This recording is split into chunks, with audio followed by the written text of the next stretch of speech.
Շնորհակալ եմ մեծարգո նախագահ, հարգելի գործընկերներ, քննարկում ենք տարածքային կառավարման եւ շրջակա միջավայրի պահպանության հարցերի մշտական հանձնաժողովի նախագահի թեկնածության հարցը եւ ուժեղ Հայաստան դաշինքին է պատկանում իրավունք առաջադրելու թեկնածու, նրանք առաջադրել են Դավիթ Ղազինյանի թեկնածությունը, ինչ կապ ունի պարոն Ղազինյանը տարածքային կառավարման եւ շրջակա միջավայրի պահպանության հարցերի հետ, կարծում եմ քիչ, բայց եթե ընթերցենք այդ հանձնաժողովի ոլորտները, ապա այնտեղ ի շարս համայնքային ծառայության, տեղական հարկերի տուրքերի վճարների, պետական գույքի կառավարման, բնական պաշարների, տրանսպորտի կնկատենք բառը էներգետիկա։ Եվ այստեղ իհարկե մեր միտքը կգա այն, որ պարոն Ղազինյանը Հայաստանի էլեկտրական ցանցերի նախկին տնօրենն է եւ կառաջանա հետեւությունը, որ ամենայն հավանականությամբ ահա այս ոլորտի շրջանակներում որոշակի նպատակներ հետապնդելու համար է առաջադրվել նրա թեկնածությունը։ Սա դեռևս ամուր պնդում չէ եւ անհրաժեշտ են հավելյալ փաստարկներ հիմնավորելու այս պնդումը։ Եվ հավելյալ փաստարկներ մենք ստանում ենք հետ նայելով այն հարցուպատասխանին, որը ունեցանք այս դահլիճում։ Գործընկերները ձեզ մյուս ոլորտներից հարցեր տվեցին, պարոն Ղազինյան, եւ դուք մեղմ ասած ասեցիք, որ դեռևս պետք է հասկանանք այդ մյուս բոլոր հարցերին ինչպես պատասխանենք։ Սա արդեն իսկ բավականին նեղացնում է,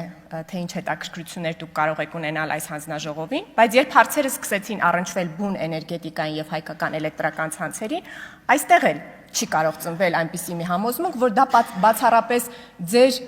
գիտելիքը եւ փորձը իշահ հանրության ծառայեցնելու նպատակ է հետապնդում, ինչու՞, որովհետեւ երբ ձեզ հարցրեցին հեծի դիվիդենդների մասին, դուք պատասխանեցիք, որ դա գուցե առևտրային գաղտնիք է։ Պարոն Վարդևանյանը ձեզ գովում էր որպես իրավաբան։ Որպես իրավաբան պիտի իմանայիք, որ չի կարող դա լինել առևտրային գաղտնիք, դա հանրությանը պատկանող տեղեկատվություն է։ Այսինքն, խորանում է համոզմունքը, որ դուք այդ ոլորտը բացի ընտրելուց, նաև այդ ոլորտին ծառայեցնելու եք ոչ թե ձեր գիտելիքն ու փորձը իշահ հանրության, այլ իշահ ենթադրյալ կամ մտածածին իրականում առևտրային գաղտնիքի։ Եթե սրան ավելացնենք գործընկերոջս մյուս հարցը, թե արդյոք չեք տեսնում շահերի բախում, որ ընդդիմությանն է պատկանում Հրազդան ջեկը, Սևան Հրազդան հեկերի կասկադը, դուք կրկին ասում եք, որ ոչ, կարող եք նախագահել այդ հանձնաժողովը, զբաղվել դրա օրենսդրությամբ եւ ամենևին ձեր գործընկերների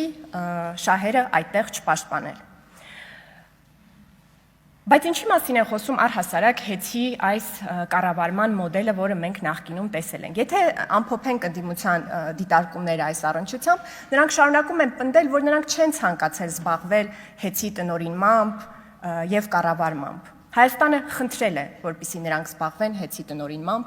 եւ կառավարմամբ։ Սա իհարկե մեզ հիշեցնում է, թե ինչ այլ տնտեսական մոդել էին նրանք առաջարկում նախորդիվ քննարկումների ժամանակ, երբ ուժի ղեկավարը ասում էր, որ Հայաստանի ժողովուրդը պետք է երազի, որպեսզի նա մնա պայքարի մեջ, իսկ ուժի մյուս առաջնորդը այս դահլիճում պատմում էր, որ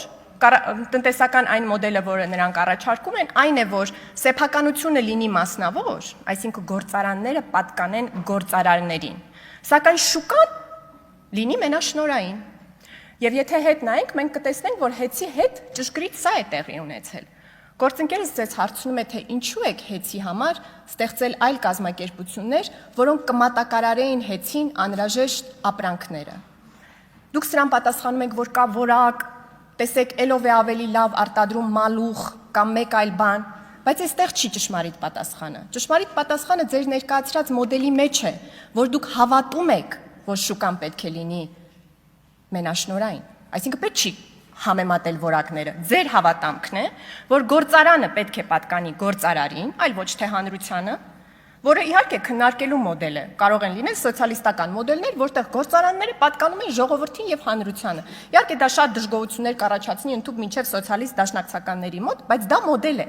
Ձեր պնդածը որն է, որ գործարանը պատկանում է գործարարին, բայց ամբողջ շուկան եւս պատկանում է այդ գործարարին։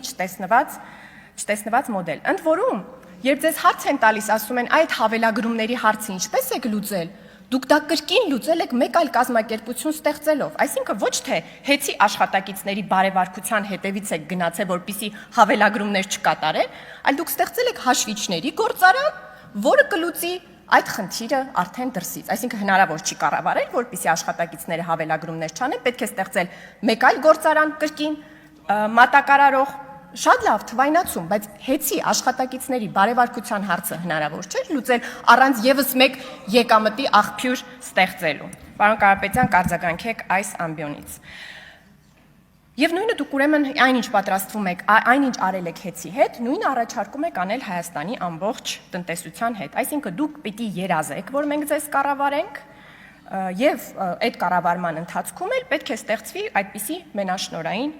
շուկա։ Մեկ այլ դրդապատճառ, որը կարող է լինել այս առաջադրման եւ առհասարակ ձեր քաղաքական նպատակների մեջ, բացահայտվեց ձեր կողմից։ Նախորդ օրը դուք մի ուշագրավ հայտարարություն արեցիք, հետեւյալն էր, երբ հարց գնաց Ռուսաստանի կիրառած տնտեսական սահմանափակումների մասին, դուք ասեցիք, այնինչ պաշտոնապես ներկայացնում է Ռուսաստանի Դաշնությունը, դա ուղղակի քաղաքական պատրվակ է, իսկ հիմնական նպատակը քաղաքական է։ Ես ձեզ ունեմ հարցեր։ Նախ պետք է ասեք, թե այդ ինչ քաղաքական նպատակ է հետապնդում Ռուսաստանի Դաշնությունը, երբ կիրառում է տնտեսական սահմանափակումներ Հայաստանի նկատմամբ։ Դա անվանելուց հետո պետք է ասեք, թե արդյոք դուք այս հանձնաժողովի շրջանակներում ինչու ոչ եվրոպական ինտեգրման հանձնաժողովի նախագահությունը ստանալու պարագայում նպաստելու եք այդ քաղաքական նպատակի իրականացմանը, թե դիմադրելու եք։ Եվ վերջինը, ինչ տեղի կունենա ձեր կապիտալի հետ Ռուսաստանի Դաշնությունում, եթե դուք ընտրեք չնպաստել այդ քաղաքական նպատակի իրականացմանը։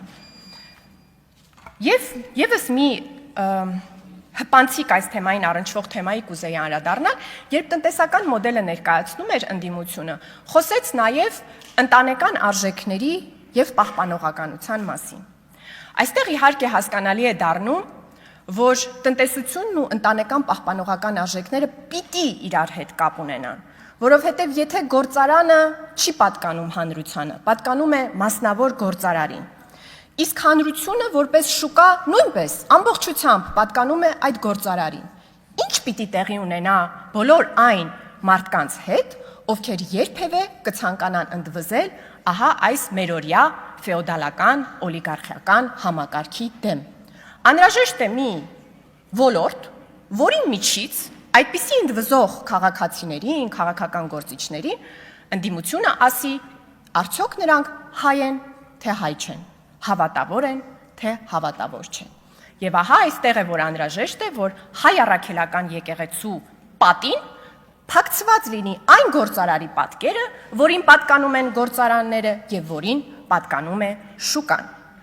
Այստեղ իհարկե պիտի որ ձեզ մոտ վրթովմուն, եթե դուք իսկապես պահպանողական ընտանեկան արժեքների ջատագովներ եք, ձեզ մոտ պիտի վրթովմունք առաջացներ ոչ թե այն, որ կաթողիկոսին դիմում են ավազանի անունով, այլ ձեզ մոտ պիտի վրթովմունք առաջացներ, որ դա չի համապատասխանում ընտանեկան արժեքների եւ պահպանողականության ձեր սկզբունքներին, որովհետեւ պարզվում է,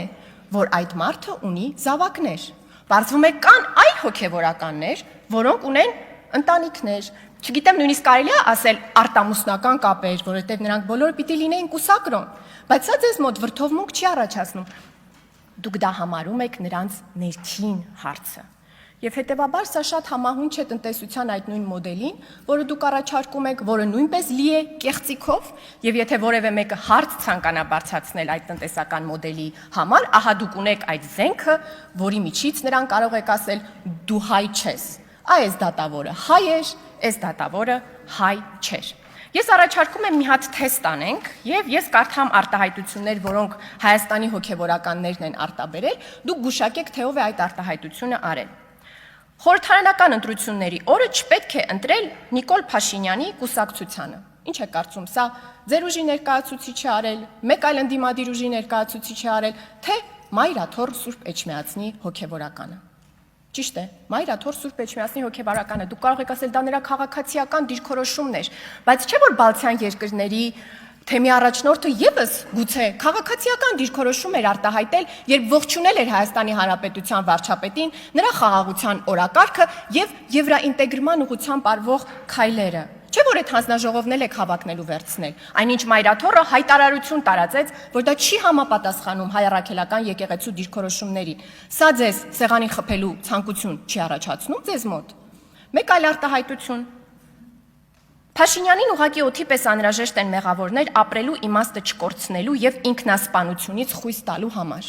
Դուք այս արտահայտության մեջ ճանաչում եք մեր կրոնը, քրիստոնեությունը, ճանաչում եք եւ դա ձեզ դուր է գալիս։ Ավարտեք։ Շնորհակալ եմ։